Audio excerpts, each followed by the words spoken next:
Hello all, welcome to another Ask Your Mentor Anything Live, the Friday lives that we all of us have loved it since last January. So we are more than 1 year doing this. And today we have a great topic that you've been asking me so long to host a live about productivity. And I think it was about time we have the expert here, Dorothee Racette. Hello, Dorothy. Welcome and thank you for accepting my invitation. Hi, good morning. How is everybody? Hi, here is like 5 p.m. In the afternoon in Athens. I suppose there you are in the morning early, 11 or something. Right, yes. Okay, so people are joining us. Please let us know. Say hello in comments. We'd love to know you that you're here with us watching us. Let us know where are you watching us from. I would love to know. I always ask them the location. Hello, Karzan, Cookie. Where are you watching us from? I'd love to know your location. I'm always curious. I have a record that Dorothy I keep. I think the most strange or far away destination up to now was Patagonia for me, being in Greece here. Amazing, isn't it? To be able to have people watching you from Patagonia when you're broadcasting. Okay, and definitely we would love your questions. So please use the comments below wherever you're watching us from. Oh, Kurdistan, great. Tarzan.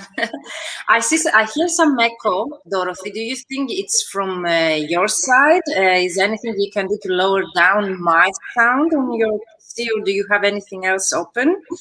So we I know I hear don't my have anything voice. else here open. If the echo persists, then I'll put on my headset. Just let me know, okay? We'll see. Because we are also recording it to turn it into a podcast later. So, hello, Ana Luisa, watching from sunny Lisbon, Portugal. Hello to Portugal. Yes, Kazan. So thank you all of you. Keep the comments to ask us anything about today's topic. And we're broadcasting as always in the Mentoring for Translators community, which is a safe, closed group, specifically dedicated for those lives and topics that we discuss every week. Yeah, Dorothy, I keep hearing my voice, and I think there will be a problem with the recording of the MP3. Right now, I don't think it's an issue, but I keep hearing my voice. Anna, let us know, is the sound okay on your part, or is my problem here? I'm asking people. Yeah, I have good sound quality here. The sound quality is perfect, but when I talk, I hear my voice, and usually this doesn't happen. Okay, let's see. So, for those that you don't know Dorothy, Dorothy, you would like to introduce yourself before we get Sure. into the questions? Yeah, great. Yes. Hi, everyone. It's good to have you all here. My name is Dorothee Racette. I am a US-based translator. I do not interpret. I just work in translation. I've been a translator for more than 25 years. And a few years ago, I started a second occupation because I could see that a lot of small business owners and creative people like translators needed help with their business materials, with their writing and their productivity. And so I decided to share what I learned in so many years of freelancing and running my own business. And I'm now a certified productivity coach as well as a translator. Amazing. I initially met you as a productivity coach, to be honest, as a challenge. I always like to share how I've met with the guests that I have here. It's also a great way to realize the benefit of networking or being active in a community. You never know where this might end up. So the first time I met Dorothy, I don't know, Dorothy, if you remember me, I was a participant in a challenge that you ran with Corinne McKay about productivity. I really enjoyed that time. It was really helpful at that point. I'm sorry for that. And I remember the challenge. And then I remember that I found out that you were very active also in the associations of translators communities as well. Is that correct? You didn't mention that. Yes, I was very active in the ATA. I served on the board for many years, and then I was president-elect and president from 2009 to 2013. That was a really, really great experience to meet Amazing. so many people and to serve the profession and to see where we're headed as an industry and to take part in shaping that. I really enjoyed that.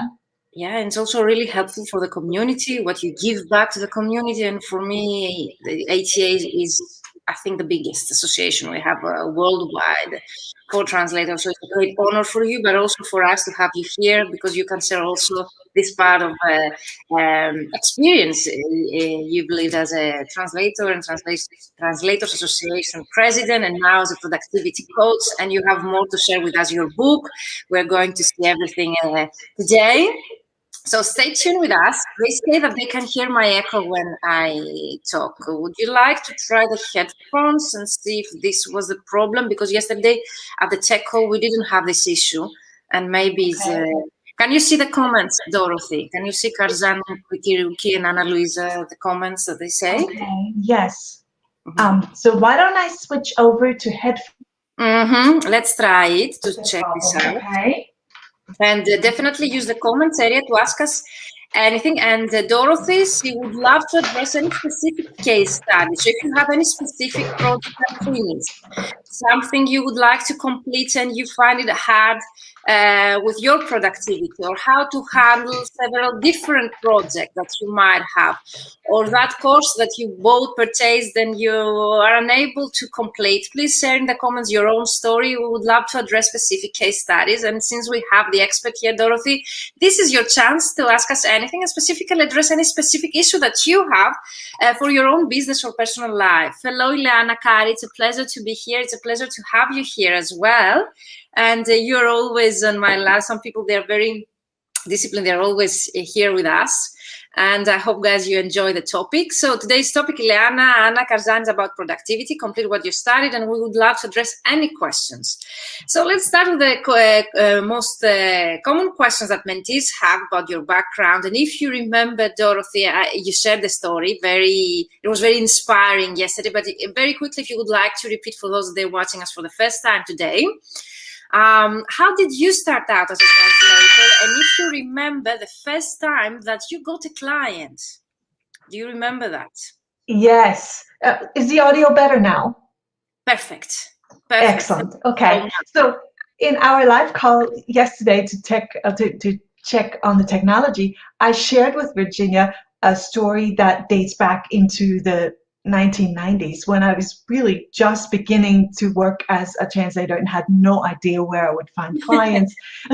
So I was living in a pretty small town, and somebody said to me that there was a networking meeting. It was women in business or something. And I thought, I'm really not very good at networking.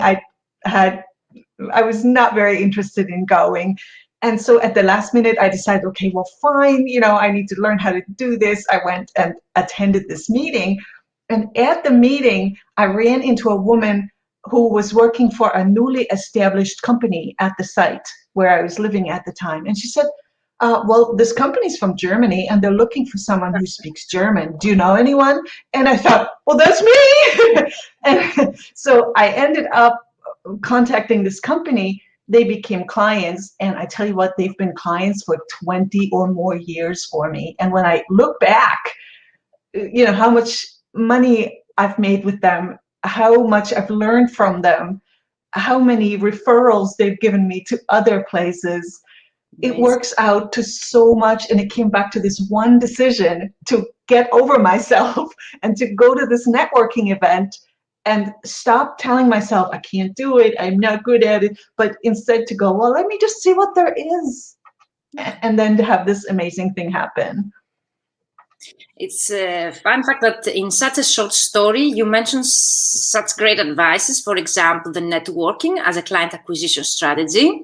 I suppose you keep having networking as a client acquisition strategy whenever you get clients, but I will ask you directly your preferred way. So networking is a great way to get clients, so don't neglect that. And also the fact you mentioned to overcome and to get over our comfort zone, to get out of our comfort zone. So this is what you just described. So yes, it's easier always to stay at home or to hide ourselves or to be in our comfort zone, but definitely this story, there is something that you should get out of this, is actually you need to get out of your comfort zone, and you never know what this will bring you. And I try to do that to myself a little bit every day, at least weekly, an event to show up before COVID. So for me, and people, they think that I'm I'm an introvert. To be honest, I didn't like to go to events. I pushed myself to go, to get out of my comfort zone and to be there present with my business card to try to get into discussion. I've described that in the past. So definitely, if it worked for Dorothee and for myself, it can work for everyone, as long as you get at that point where you actually decide, yes, I'm going to do it. So thank you, Dorothee. That's a great story to share. And do you remember in your career any scale-up moment, a moment that you felt the freedom financially, for example, or you got a very huge project or a very high-paying client? Yes, that was in the early 2000s, I guess. And it came back to volunteering at that time. I was a volunteer in a listserv where people shared opportunities. And I came across the perfect opportunity for myself. It was a German company that was looking for someone for their corporate communication. And so I applied. And again, I was with them for so many years. And they started sending a scale of work, and it was difficult work. At first I thought, whoa, I'm not sure I can do this. And then realizing, okay, they picked me from, I'm assuming, a number of applicants. They must have known. And I said, okay, well, they put their trust in me, so I'll put my trust in me. Great advice. And that was this big moment where I thought, oh, I can do this full time. I don't need to look for other part-time things. This is what I'm doing now. Amazing. That was great. So you have one big client working for them full time? That's amazing. Since then, or no, it was this milestone of thinking this is going to be the bulk of my business, and it gave me the confidence to then market to other clients and to reach out, and it worked out to a full client base. Amazing. Yeah. And that was through a volunteer position or a project that you? Yeah. Right? So in my experience, volunteering really helped me develop a great network, to meet so many amazing people in our industry. And it didn't really matter what capacity you volunteer in, just get engaged, make sure you know who the people are in your industry or in your own country's association, and get involved in that. That is such a great way to get into the door. And that's so encouraging also for those that they are skeptical about volunteering projects, that they might take advantage of your time or your work. But if you know the association or the authority behind of the volunteering projects, and if you trust them, there is no point to keep you behind. And also it's very encouraging the fact that this volunteering position or project that you applied also opened the doors to a paid position and a long-term cooperation, which is actually really encouraging and amazing. So this is the first time we share that in my live series. So thank you so much. So now, do you think you have one preferred way of getting clients? Now you are in the business so many years, you most probably don't need that anymore. But if you would like to get out of a slump, for example, and find one client, what would be your best way to do so? Well, I don't think that ever stops, that I need to get over myself and I need to go, okay, what would I like for me to have next? Who do I need to contact? Who can I draw on? I now, after so many years, I have a much bigger network. So my network is usually the first place where I go when I feel, okay, I could use a bit more work. I can contact other clients. I can contact my colleagues. I can say, listen, if you have too much going on, let me know. I'm at a point too, I'm a little older than you, Virginia, but I have a few colleagues who are retiring. And so it was a wonderful thing for them to contact me and say, look, I'm retiring, I'm scaling down. Would you like to take on a few of my clients? And I'm Wow. happy to do that. And that was Yeah. something I had never considered, but Me absolutely. neither. They Me want to neither, make to be sure. honest. Yeah. Yeah. Hello, Nidal. Welcome. So hopefully Hello. we'll say hello. Um, so amazing, and I totally agree with you. I never thought about having someone retiring because our profession is actually something that you can keep going doing as long as you Mhm. want. So that we don't age, to be honest. Maybe our productivity becomes slower, maybe, but that's again one thing that we can decide on the workload that we are to take. So you mentioned as your most efficient way of getting out of a slum, getting a client, your network, and letting them know your availability. It's Mhm. actually one way that and strategy that they have replied in my questionnaire when I did my thesis to my MBA was actually one reply. Ileana says it's a dream to get client in that way. Ileana, it's not a dream. Since Dorothy did it, you can do it. We can do it. Yeah. So notice you're calling it a dream, right? Mhm. It isn't a dream, it's an intention you set. It's Exactly. the intention that here's what you want to do next, and you can break that intention down into very small steps. That's not the same for a dream. A dream is like something far out, but an intention is right there, and you can say, here's what I need to do to make that happen. A dream is like a goal without action steps, but if you have a goal with specific actionable steps to take, this then Mhm. becomes a goal and an intention.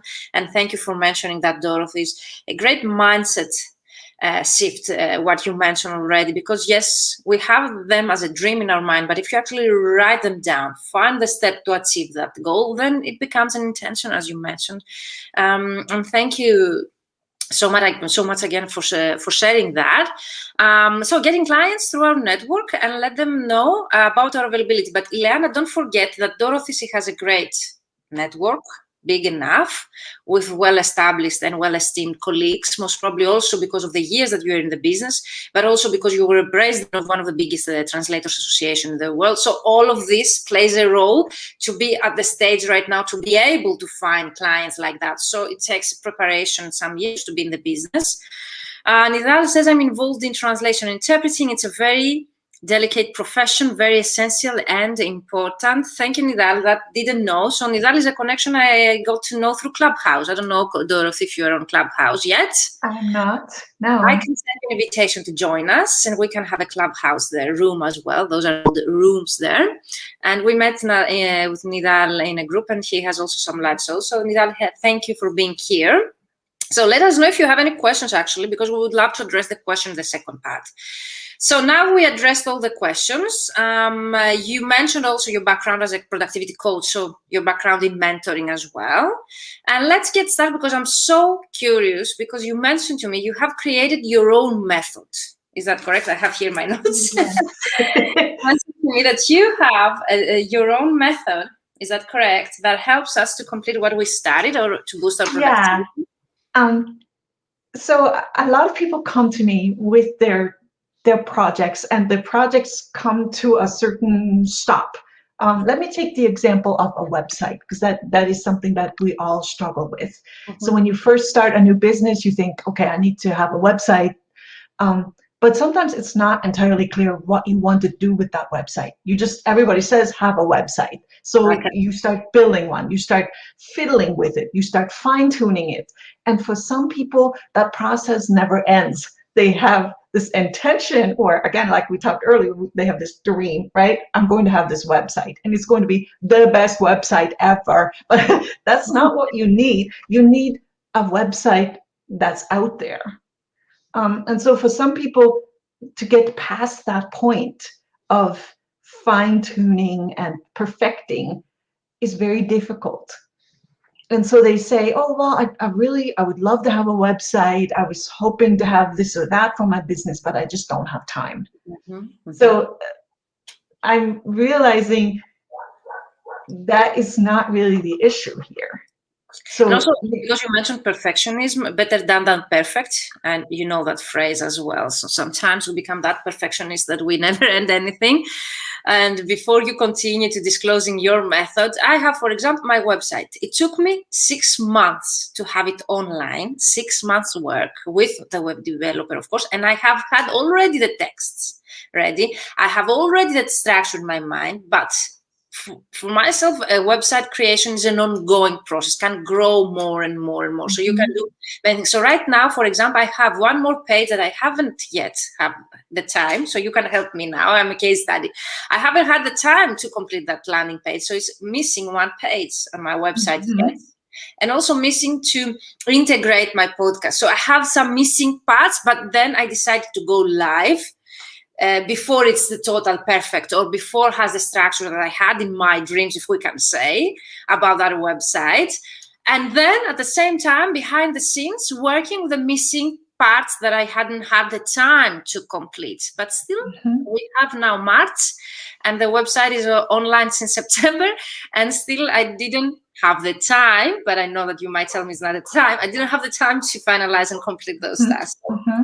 Maybe I can give you, I mean, it may really be the case that you don't have time. That option is possible. But in most cases, the task, a web page doesn't have a lot of text on it. It's, how much will people read? They don't read a novel on your website. They read a few paragraphs. So it doesn't take forever to create those few paragraphs. But what happens is the task gets really big in your mind. It gets bigger and bigger. You think, it's, I need to integrate so much, and I need to research, and it needs to be perfect, and I better have some examples, and my picture isn't good. And all this begins to make the task very, very large in your own mind. And then any interruption that comes along, project work, or anything translation, anything becomes a welcome interruption almost, because then you don't have to deal with this big thing. But when you do actually sit down and think, what is the purpose of this page that is still not there? What do I want to accomplish with that? Well, that makes it easy, right? You need to talk to somebody. You want someone to read that page. If the page is not there, they can't read it. Exactly. Easy as that, right? So you can always change the page. If you publish something and you find a typo in it later, then you fix the typo. So I think it's more important to have something there than have something that's perfect in your mind, but it's not there. So I tell the people that I work with that we need to go back to that purpose. It isn't about time. It's about, what is this for? Amazing. And then let's deconstruct that and take it from there. And I'm finding that works a lot better. I'm writing down notes always. So it's not about time. It's always about the intention. Yes. Amazing. I love that. So we have some questions here. I don't know if you can follow the chat. So Nidal, you have one question. Maybe we can keep it at the end because it's not relevant to the topic exactly. We would be glad to address that as well at the end. How important for a translator profession to keep learning and train, like the training sessions provided by Virginia. So my interviews, for some reason, they are training sessions for the participants and attendees, and also webinars called, most probably because they found some value through our discussion here. And it's a bit related to productivity. So we can answer that at the end. Thank you, Nidal. In order to see your names, because I see some anonymous users here, you need to click the StreamYard link in the description box you find here in the event, so as to us to be able to see your names, because we're broadcasting, I think, at 7 or 8 different channels right now. So someone says, I don't have any question right now. We'll wait for you to cover the topic and answer the questions you mentioned. Okay, we're going to do that. Nidal says, perfection demands time, and time complete the whole picture. Yes, but just Dorothy answered to you, but it's never about the time. It's about the intention. And some other people say here, I agree with Virginia that creating a website is an ongoing process. After your launch, there are still new ideas or sub-pages you want to add, and it requires time. Yeah, definitely. But if the intention is covered on the first part, and then maybe you can come up with more intentions or more ideas on how to use this website. I think, Dorothy, that's another topic or question, because we come up with creative projects like a website or a podcast or something creative like a blog. We usually come up with more intentions, or we change the intention, or more ideas how to improve it in the meantime. So yes, sometimes we have it live there or almost ready, and then we don't publish it, for example, we don't go live, or we need to do more work because of that reason. Have you encountered such situations? Yeah, definitely. Yeah. So with people who write fiction, they have this expression, they call it writer's block, right? They have all these ideas, but something is blocked and it's not coming out. The result of that is always the same, that you can't get the stuff in front of your readers. And a website is not that different, or a podcast or a blog or anything that you're planning to do. While you're still pondering on how to make it perfect, people cannot see it.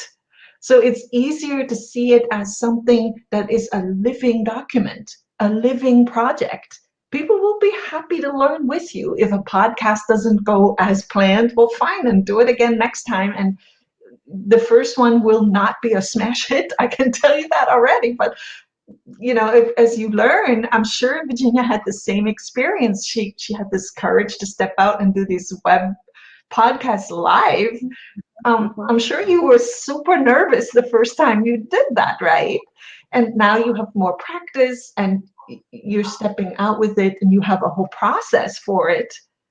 You give me the opportunity now to think again. So how did this start out? And sometimes you just experiment. For me, it was just an experiment to do it with friends. So what helped me actually to get out of my comfort zone, because I was not camera, I didn't do videos. So people, they think that you have a skill. No, you also develop that skill.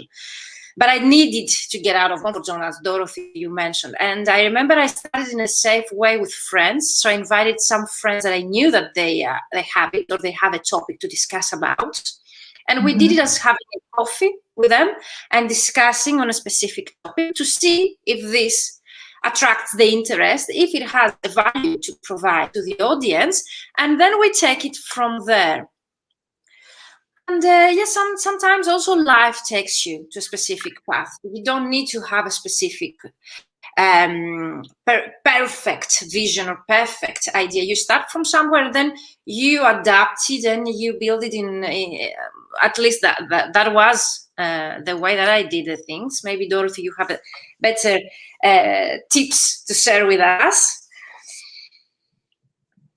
My thought is, when you first start out as a freelancer, there's so many things you have to create: a website, a resume, an online profile here and there, probably multiple profiles. And so people say to me, well, where should I start? Exactly. It almost doesn't matter. You start wherever, because you can always change those. I can't tell you how many times I've changed my LinkedIn profile. That's not something that's carved in stone. It's just something you start out with, and then you modify it as you have new experiences and new ideas to add. But the whole time, that profile is there for people to view. And that's the whole point.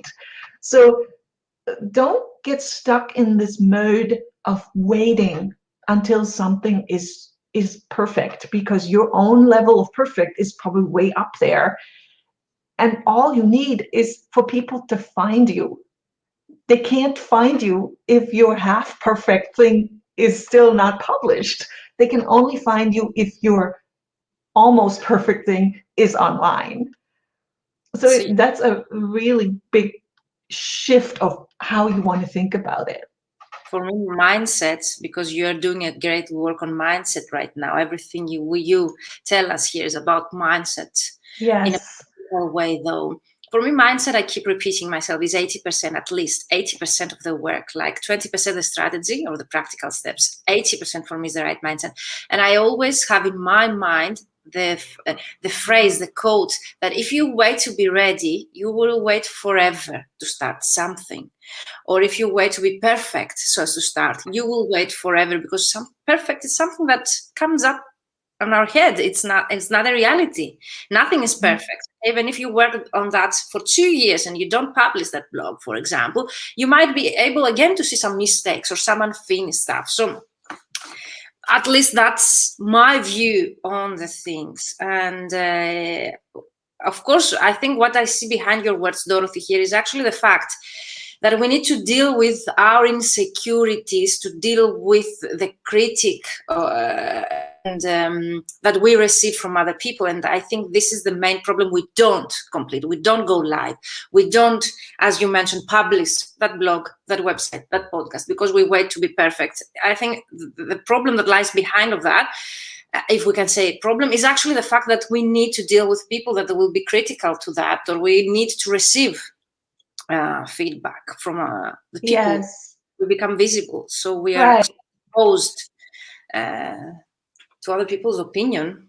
But I think it's important to remember that no one will ever be as critical as yourself, right? you own your own harshest critic. Exactly. Who would ever say those things to you? Oh, your website has a typo in it. No one would say that to you. I have received but for the most part, the reason people come to your website isn't because they're looking for typos. They're coming to your website because they want to do business with you. They're curious about you as a business person, as a translator. And most likely, the reason they're coming to your website or to any of your other products is because they have a problem to solve. It has nothing to do with how perfect you are. Their problem is, I have a text that needs to go into another language, and I don't know how to do that. And there is a reason why this text has to go into the other language. I want to do business. I need to solve a family problem. Something is a problem that involves another language. So the problem isn't your website. The problem has to do with you're helping this potential client solve their problem, and they're willing to pay you money for it. So your website is just a vehicle of getting the attention of being found by this person who has a problem. And that's just such a fundamentally different way of looking at it, that when you realize this isn't about your website, it's about the ability to be found. Mm-hmm. Then, as you mentioned, right, then you can send that judge home. You know, the critic who's always going, wow, this sentence isn't long enough. The client is waiting for you, and the critic needs to go away. Amazing. Thank you so much. That's a great advice. What I do for myself, because I'm very critical of myself, and you described myself here, definitely, is I'm committed to become better and better. I know that I'm imperfect when I start, but I'm committed to become better. I try at least. And this has helped me to start from somewhere, because I know that I'm committed to actually become better and to have the feedback that I receive in a constructive way and to use it in a positive way so as to become better and better. And this is my advice. If someone is thinking of becoming visible, you need to be able to confront also negative feedback. It's a fee that you need to pay, how we say that, in order to become visible, and you need to be prepared for that. I think we covered this topic, and I have some 4 things that we want to cover. So first of all is your book that we didn't. Yes, I have a show and tell here. This is my book. Amazing. And we will share the links in the comments. So we will share the link in the comments for the book. And it's about, you say here, long-term projects that have lost steam. and include a completed freelance. Okay, exams. So you have specific exams like to complete a freelance website, a good LinkedIn profile, the work it takes to define an ideal client. So those are marketing items. What can we do to finish them while handling deadlines and everything else? Is there anything else you would like to add? We discussed a bit on that. Yeah. Yeah, probably just the idea when you say, okay, I'm going to wait for a day when things are slow, and then I'll really work on that website. Yeah. That day never comes. You might as well just. And if it comes, that you won't want happen. to take some rest. And if it comes, I take some rest. I prefer to take some rest. Yes. Yeah. I was saying to somebody that when you think back on the past year, right, with so many of us in lockdown and so many activities we cannot do. And so all this time we've been saying, oh, well, when things slow down, then we're going to do this. Well, I had a slow year because I sat at home. And that was that slow time. And, you know, did I really do all the things that I always said I was going to do? Here's proof. No, this whole concept does not work where you tell yourself, I need X amount of hours to do this. No, you need to break it down and go, if I work on it every day, a little tiny bit, then by the end of this year, I'll have a lot more than waiting for that perfect day to arrive that somehow never comes. Do you think it's the imposter syndrome or the psychological part of ourselves that keeps us behind? Because I've seen that so often mentees and also people who join my programs, because I've been running them since last April. So it was a coincidence they started with lockdown. People, they have had problems like the imposter syndrome, or they felt like not well psychologically to go after their goals or to complete that unfinished, as you mentioned, or whatever is the marketing brand item that they would like to complete so as to promote themselves. But for other people like myself, for me, it was a kick in the ass. And say someone boosted my productivity or gave me energy to create ads, to market more my translation business during lockdown. So for me, was a starting point that I actually awake. I just got awake, and I've seen other people the other way around, that it keeps them back. And yeah, have you seen that as well? Yeah, I see a lot of that in my work as a productivity coach. So imposter syndrome is that idea that you're not quite as good as other people, but you think, hopefully no one finds out. So you think you got where you are by being lucky, and other people are where they are because they're talented and skilled. So you discount your own abilities and your own skills, and you need to break out of this imposter thing so you can move ahead. So something that's really good to remember is the only people who should have imposter syndrome because their work is really bad, those people don't have that syndrome. Yeah, definitely. Yeah. So I'm working with people who have creativity coming out of their fingertips. They're so creative, and they say to me, well, I'm really not all that creative. That's not true at all. Look at yourself. So as somebody who is able to work in 2 different languages, you already have a very uncommon skill and power. And of course, you will always, like Virginia just said, you will always need to learn more and fine-tune that skill. It's never, you will never be at the point where you know everything, but you have a special skill that is worth money and that people want to buy. And there is this base of work and interested people there. So get away from that thought that, well, I wish I was better at it, or I'm not ready, because if you let that imposter fear grow in your mind, then you won't have that space to go, okay, I'll just start somewhere and I'll learn from here and get better. So often in our profession, I don't know what's your idea because you work with different clients, but It's so often in our profession, people, they say here, Dorothy, agree with, Dorota says, I agree with Dorothy that we shouldn't procrastinate. Ileana says, participants in both of my fully booked translator formula and the ultimate LinkedIn prospecting system, and says, it was a turning point also for me. Glad to know, Ileana. She means the coronavirus and the pandemic that we had, the lockdown. For some people, it was a turning point to actually boost their activity online and get clients. For other people, they kept them behind and they felt stuck, that they couldn't go after their dreams, their jobs, projects, clients.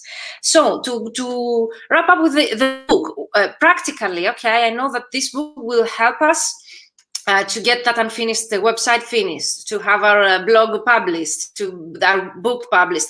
Practical, what someone is going to get through this book, why someone to buy it, and then we continue with the next topic. Like a few more details about the book.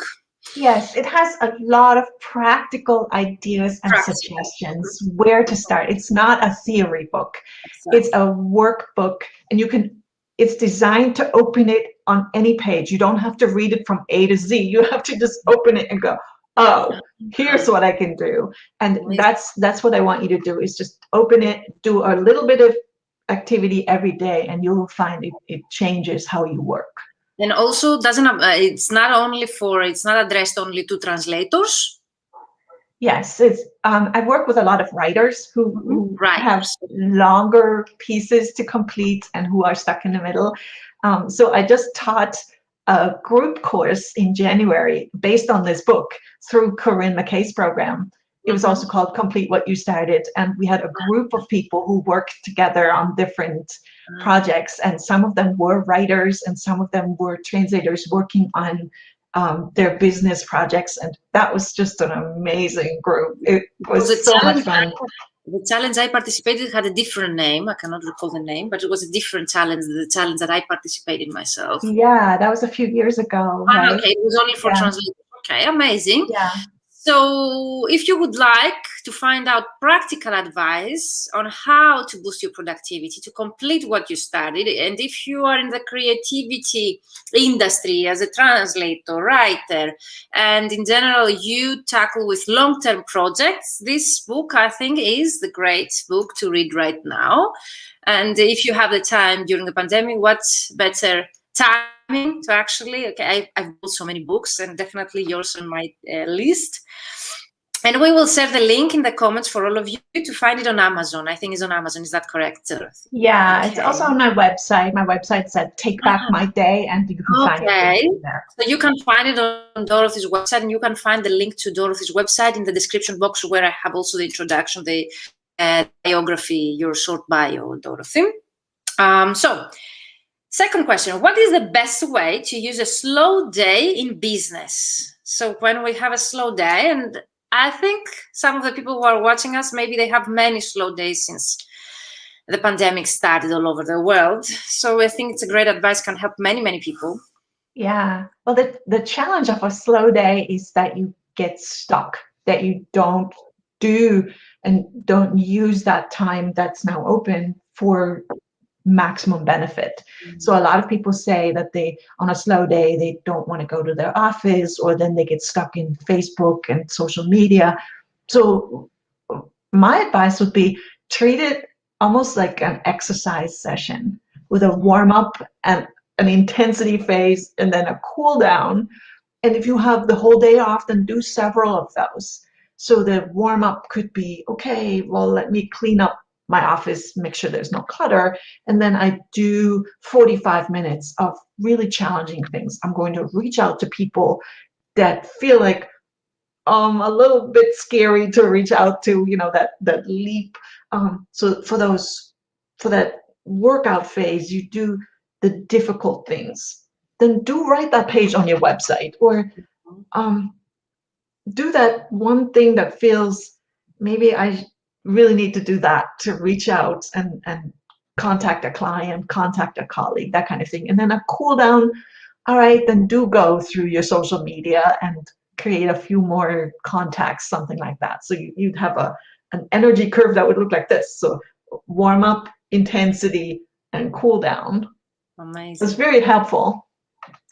I've been doing that without knowing that there was a process. What I used to do, I had a doc file, for example, with links or projects that were not my priority.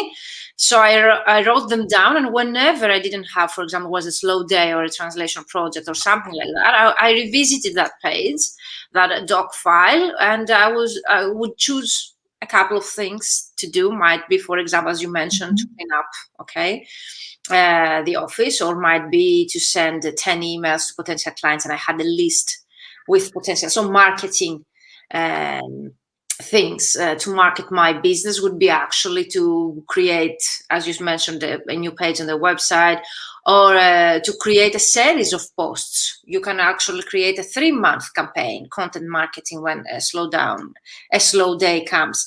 So many. And if you have such ideas when you are very busy, because usually that happens with me, write them down so as not to lose the idea, and revisit whenever you have the time, if you are still busy. Because usually, I don't know with you, Dorothy, but whenever I am have inspiration, is usually when I'm like fully booked up here, but I get such an inspiration for some reason. So I write them down not to lose the ideas, but actually at the same time, I don't have the time to implement. So keep them.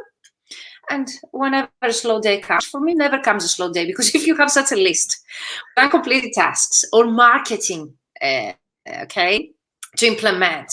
Marketing can be anything from your LinkedIn prospecting. Marketing can be email marketing, can be content marketing. So whatever is your marketing efforts there, and you have them in that list, I think no slow day will come again. You revisit that list and you go and then implement. I don't know if you do that as well, Dorothy. Yeah, I think a lot about ways to capture ideas, because you're right. The ideas come when you feel good. And of course, you feel good when you have lots to do and you feel in demand, and you go, okay, this is really going well. So then, of course, the ideas are flowing. And it's a good idea to have a system ready so they are available to you in those slow moments. You can use things like Google Keep, or you can put them into Evernote, or wherever you're putting those ideas. It doesn't really matter as long as they are available to you wherever you are. So a synced solution is a good idea, something that you can put on your phone, or you can see it both on your phone and on your computer. Any solution that will help you capture those brilliant insights. Some people put, ideas come to you when you're walking your dog or you're taking a shower or whatever. Yeah. So yeah, that's me. Taking a shower, ideas and solutions to my problems. All the solutions to my problems, they come when I sleep or when I take a shower. I don't know about you. yeah, so it's important to capture those ideas, because they can be brilliant and they can save you so much time. Just go, oh, I just figured out how to do that. So let me write it down and then follow up on it when I have time.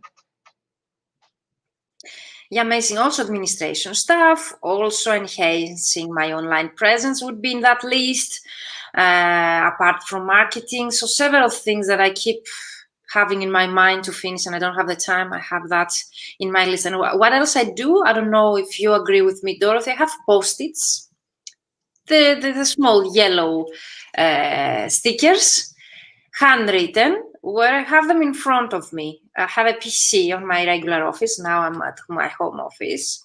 So in front of the screen of my PC screen, I have 3 post-its. There I used to write my yearly plan. So those are long-term goals, like the website you mentioned, maybe the thesis for my MBA, long things like to create a book out of this series of articles, ideas that you come up, but they need time. So I have the long-term projects that's in a post-it yearly.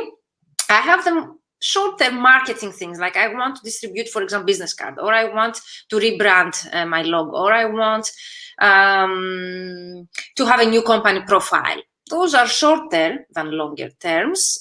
They are related to my marketing efforts, and usually I'm able to implement them when I have the budget, actually. So I also, that follows budget availability. So depending how my business goes, and then I reinvest in my business. And the last post-it is the short-term to-do list. As here Ileana says, I also write my own things to-do list, which actually might be weekly or in the upcoming month, something like that I need to complete right away. Also, this helps me to be focused, and not only to implement them, but actually in a slow day, I see them. So I try to get down to work on them. Is that something you suggest as well, or any similar way you do it? As long as there is order in those post-its for you, I would not have, it's not ideal if your entire office is plastered with those little notes, right? If that's going on, then you need a better system. But whatever system you use, it has to, there's this spectrum. On one end of the side would be urgent, on the other side is important. They're not the same thing, right? Urgent is something you need to do right away, but it may not be important. And other way here, important but not urgent. So you need to plan for both. So whatever planning system you have, and what you just described is exactly that. You have a short term and a long term. So right now and in a year or in 5 years. But all those little activities, that's what they need to amount to. So I would recommend a daily planning system of some sort that incorporates both aspects. You're urgent right now. What do we need to do? What is due today? What's my deadlines? But also, what's my important things? Where am I taking this? What kind of translator do I want to be? What do I need so people can find me? How can I do that? And that's all the important work. So if your daily schedule has both those aspects in it, then you're going to really, really thrive. That's the meaning of a strategy that just Dorothy described. You describe so simple things, but they have such a value and meaning behind all those things that you mentioned. You insist that with cleaning up and have a clean office. And I remember in our challenge, the first day was actually to clean up our office. Why is that all related to productivity, and why you insist? That just came up out of my mind, the question. Yeah, the written ones. Because your environment reflects your own attitude. So if you're working in a very cluttered environment, then everything will be a distraction. So if you have 20 different post-it notes on your screen, you can't see your translation, in very coarse terms. But if your office is not set up for you to focus, every little thing will pull you out of the focus you need to do your best work. So that's why we started the challenge back then with, let's optimize the environment first. And then we have this space where we can do good work. And that's great, because whenever I have a very important project or translation project, I clean up everything from my office. I didn't know the psychology behind of that. I knew that I need empty space, nothing around me to finish that project. And I didn't know. Now I get also the explanation behind of that. So thank you for sharing. And 2 more questions because we are already 52 minutes live. Did you see the time flies, Dorothy? Wow, yes. Okay. How much time should freelancers devote to different aspects of their business? For example, marketing, administrative, client communication. So often question, like it's one of the most often questions I get from mentees. How much time? I'd love your input on that. Okay. So let's say our time is a pie, right? A circle. And we have these little slices that we get to focus on. So I would say the administrative is about 10% of a slice, right? Don't let that go overboard. Client communication ought to be 40 or 50% of that slice, especially early in your career. That includes also email marketing, everything you include in the communications. Yes, I would say yes. Prospecting, everything included. But don't fall into the trap of, again, polishing your website is not really marketing. Exactly. It's that direct communication, the hard stuff where you have to talk to other people. That is that 50% slice. Why I mentioned like email marketing, prospecting on LinkedIn, online prospecting, phone calls, directly communication. Exactly, yes. And so the trap people fall into is to think, oh, if I did another page on my website, that counts as marketing. It doesn't really, unless somebody is invited to see that. Then you're okay, right? So make it 50% of what you do if you're not very busy at the moment. If you have more freelance work coming in, of course, then that needs to be your focus, and you can gradually decrease that big slice of direct communication. But don't ever let that slice go entirely. always communicate about what you're doing, what projects you're involved with.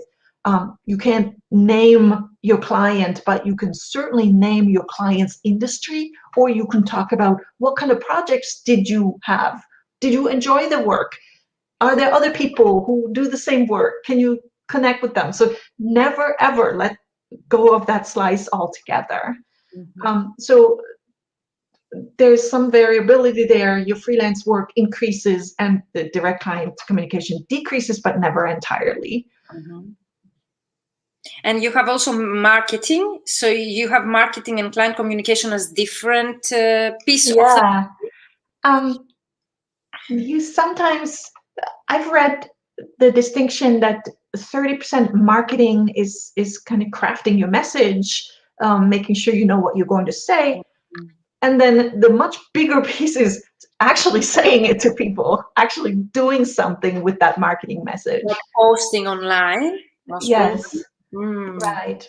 Posting and using that message to see how it lands and what kind of results it produces for you. Of course. And it's really important to realize that when you're fully booked on where you are having projects, you're very busy having translating projects, then client communication marketing becomes lower, because Dorothy just mentioned that. And of course, if you're a well-established translator, you can keep it at a lower level than 40, for example, but never stopping it, because that's the way you can keep, or you will be able to scale your business, have more free time, for example, or better paying clients. So for me, never ends, because I get so many comments. They tell me I am fully booked, or I have so many clients. There's always space for improvement there. I don't know if you agree with that. Always, yes. So what you're ideally striving for is you want a level amount of workload. You don't want this. And the mistake people make is they get super busy, they do all the work, and then nothing. And in that nothing, they start to market. But really, if you did marketing all the time, then it wouldn't be zigzag. It'd be a much more level curve where you have a steady flow of projects and a steady income that you can count on. And that's what you want, of course. And I think that's the missing knowledge in our profession. And this is why translators, they hate marketing. This is why translators, they don't want to do the communication clients that you mentioned right now as a 40 or 50% of their work. My advice to those people, they don't like it. If you don't like it 50 or 40%, at least choose a day in the week, okay? We've heard that so many times. Choose a day in the week that you do the marketing administration stuff. If you cannot have them and handle them in the same day, for example, the percentages, as Dorothy mentioned, you can have the 4 days per week translating. You remain focused. I don't know if you agree with that, or if you suggest such a solution to people that they cannot handle percentages and doing many things in the day. And then you can have 1 day in the week where you can devote to administrative and marketing. So send those emails, make those phone calls, post those, interesting things that you have created for your marketing. Ilana says, you make me love marketing. For me. The thing about marketing and loving marketing is it's good to know that nobody loves it. With this myth we have is that there's some people who are really good at it. There are people who have more of an outgoing personality, and maybe they're more skilled at sales because they were trained in it. But for most people, sales and marketing is not really something they would choose to do. It's not, oh, let me get up but it's part of the profession. It's part of what you do as running a small business. You let other people know where they can find you. And I get that question as well. You mentioned, thank you for mentioning that. I got some translators, they come to me and they tell me, I love your programs, for example, but I don't love marketing, or I'm not that into fancy marketing strategies and things. And I always recommend that marketing is something you really need to enjoy, and you don't need to do fancy things because other people, they do that. You always need to take into consideration your personality, what things you would love to do in a daily or weekly basis for your business. And that would be, for example, a blog post or commenting in forums or groups, okay, on social media where your clients are.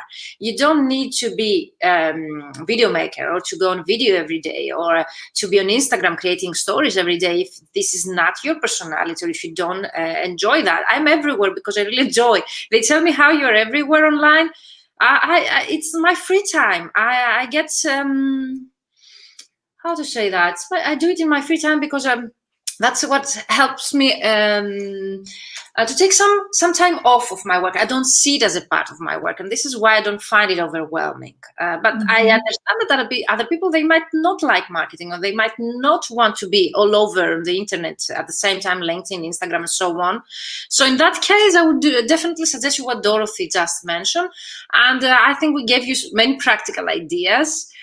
So Dorota says, thank you for saying it, Dorothy. I thought I'm the only one who is not so outgoing and salesperson, she says, Dorota. But you know, Dorota, that there is a marketing way for everyone. You just need to choose something that goes with your own personality, something you enjoy.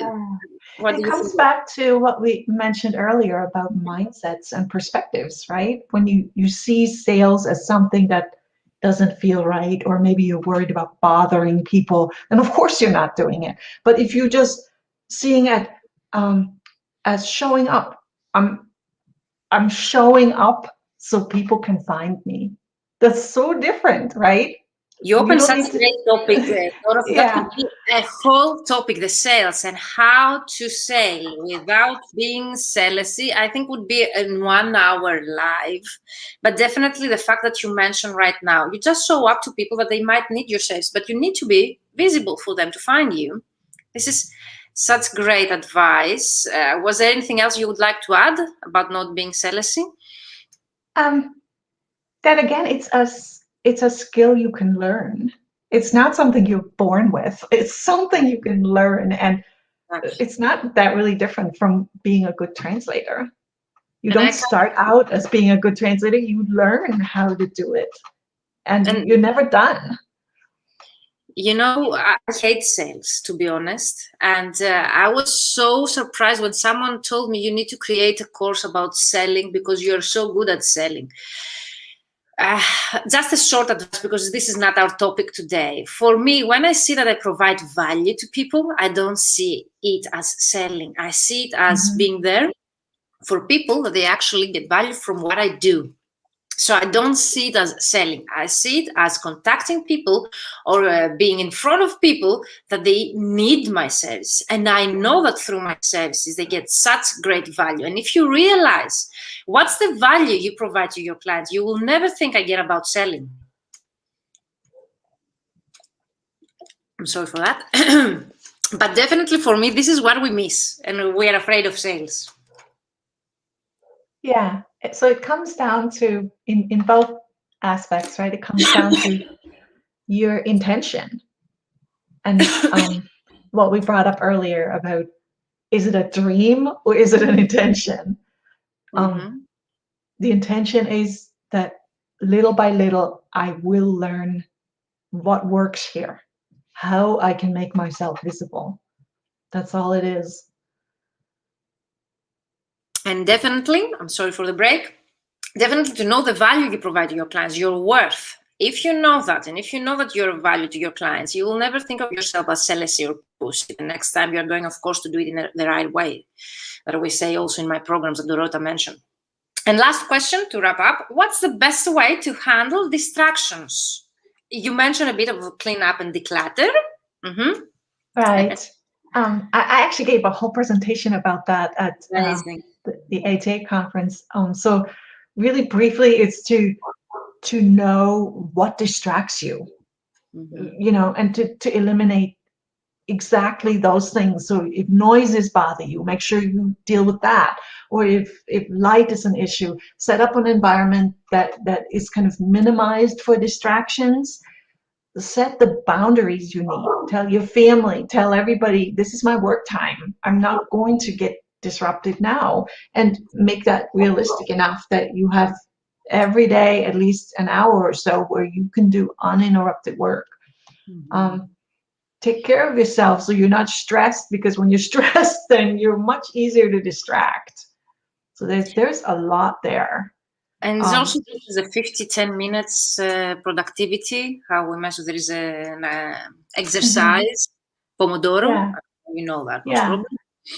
Set up ways, everybody has different focus times. If you're someone who's easily distracted, then maybe your focus time is just 15 minutes, and that's fine. Then focus for 15, take a little break, do a next 15. So learn about your own distractions is a good way to figure out how to manage them. And don't feel I think there's nothing you can do about them. There's a lot you can do. I think that missing information knowledge of in our profession, we don't know most probably what are the distractions. This is where we need to start.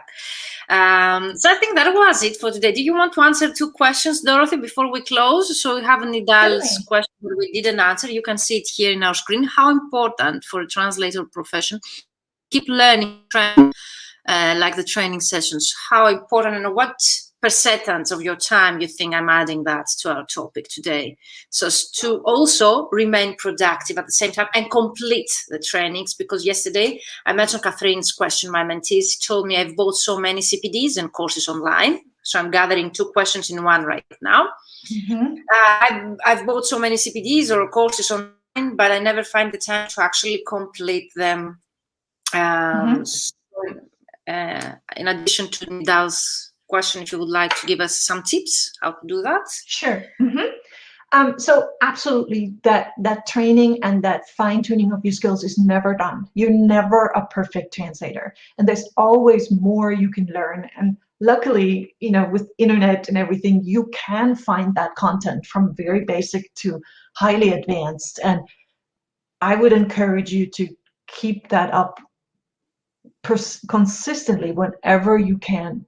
Put a little bit, remember I said urgent, important, that's on the important part of the spectrum, right? That does need to be part of every day, that you say, I will learn at least one thing today, and make sure you understand what you want to learn and why. So never fully give up on that. The other question was what to do if you have booked a lot of content, you've already purchased it, maybe downloaded. That's a real question. In Canada. You downloaded course materials and now it's all overwhelming, and you find that you're not doing it even though you've already paid the money, and now you feel bad on top of that. So 2 ideas that came to mind was find someone who's taking the same course possibly, and see if you can team up, whether some accountability may work. Tell somebody that you're doing this. So when you go, say you go on LinkedIn and you say, oh, I just purchased this course, then you're creating some accountability for yourself, that a year from now, maybe you want to be able to tell people what you learned. So there is some accountability in there. I'm finding, and I'm hearing this a lot, that people purchase more course content than they can handle. Exactly. So if you've already got 1 or 2 things sitting on your computer that you haven't completed, then don't buy a 3rd. Finish up what you got. Maybe take a look at why didn't I finish? What held me back there? And don't spend any more money until that is resolved. I have the same issue with books. I buy so many books, I haven't read them yet. So I keep buying. I should stop at some point, the ones that I have bought. Yeah. Same thing with articles that people pass on. Oh, you gotta read this, and so then it just begins to pile up. And I save them. I have so many saved articles to read. You never go back. Yeah. And what helps you? So what helps is to cut a deadline and go, if the article is more than 6 months old, I'm not reading it. So exactly. I might as well delete that link, because I'm not going to get around to it. Deadline myself, and if I see that the deadline has passed, I'm not going back to that. Even if it's a free course or article or whatever it is, I have a specific deadline. Thank you so much. Really practical. And me too, says Dorota. Okay, Dorota.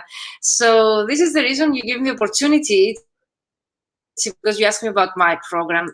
I think, and I don't know your opinion, that the self-paced courses are dead. At least this is opinion. For now, challenges, live events, or programs with accountability, for me, is the future. And this is why my programs, I didn't create any course. I could have created, they asked me to create courses that would be lower priced, for example, that would be recorded. I don't want people to buy programs that they buy and they stay there in their library, on their computer, and they never complete. Because my main reward actually is to see the results from people joining my programs, is to see that the knowledge has helped them to actually grow themselves as people, as persons, or as companies, businesses, and so on. I think you agree as well. We could do so many interactive. If you would like to say a few words on that, and then we wrap up. Yeah, that's a real trap to fall into, right? To Exactly. say you're going to learn something, and then you're on your own, and you encounter all kinds of obstacles. So if you do choose a program to continue learning or acquire a new skill, and make sure that there's this accountability function built in somehow. So there's someone that gives you a deadline. You're much more likely to complete a task when someone's expectation is tied to it. So that's just learning psychology. Yeah, and for me, the main reason is also I try to create things that appeal to my personality. So I know that if I buy right now another recorded or self-paced course, I won't be able to complete. So I know myself, I know my limits. And this is why I create things that I would actually love to join, or I would see that there is some value for me, and I would be able to see also the goal achieved at the end. Because what's the point of buying books or CPDs or courses if you actually don't see the value there, and if you don't take the knowledge, like your book, for example, to actually apply it to your business? So I see this is very important. So I just said in the comments the link to your Amazon book, so you can find in the comments the book. You can buy it right away, or from Dorothee's website, Take Back My Day. Is that correct? Take Back My Day. You can find there as well the book, and you can meet Dorothee in the Mentoring for Translators group. She's a member. So if you would like to continue the discussion, or if you're watching the replay, use the hashtag replay and let us know, tag me or tag Dorothee if you have a question, to continue the discussion in underneath the actual live that will stay in our group. And if you missed the live, you just join us. I see some people joining us right now. You will find the recording either in the Mentoring for Translators Facebook group, my YouTube channel, my Facebook public page in the live section, and of course my LinkedIn account. So you can watch again the recording as many times, because Dorothee just shared with you great resources. And we answered some great questions, like how to complete that unfinished long-term projects. We gave specific examples on that. What's the best way to use a slow business? What's the best way to handle distractions? And how much time should freelancer devote to each of the different aspects of our business? Those were some of the topics we covered today. Go back and watch the recording. Let us know your opinion, and if you have any questions, we would love to address them. Dorota says, thank you for this inspiring talk. You're welcome, Dorota. Dorothy, thank you so much. Is there anything else you would like to add before we close the live? No, just saying I would love to answer your questions. I hope you have more comments and questions, and I'm going to be happy to follow up on it. I didn't have a chance right now to look at all the comments because of the live show. I will follow up on everything. It was a pleasure to be here. Thank you so much for having me. Great. Me too, Dorothy. It was such a pleasure and honor to have you here. You've been my coach in the past. I've been repeating myself, and we've met on Instagram later. So please, guys, do network, be online, follow people you admire. You never know when this ends up. For example, for us was just a great coffee hour here. Ileana says, thank you. It was great. You're welcome, Ileana. And if you have specific questions that you would like to address, you can use the comments below. You can tag Dorothee or myself to continue the discussion. And of course, if you have a specific topic you would like to work with Dorothee, you can contact Dorothee right away. You have the link to her website. Thank you, Dorothee. Pleasure, honor to have you here. Let's keep in touch. Anyway, And have a great weekend, all of you. Thank you, all of you, for being here live with us. And see you next Friday with a different topic. So bye-bye for now, Dorothy. Thanks very much. Stay here with me. I will. Yes. Thank you. Bye-bye. Good to have you.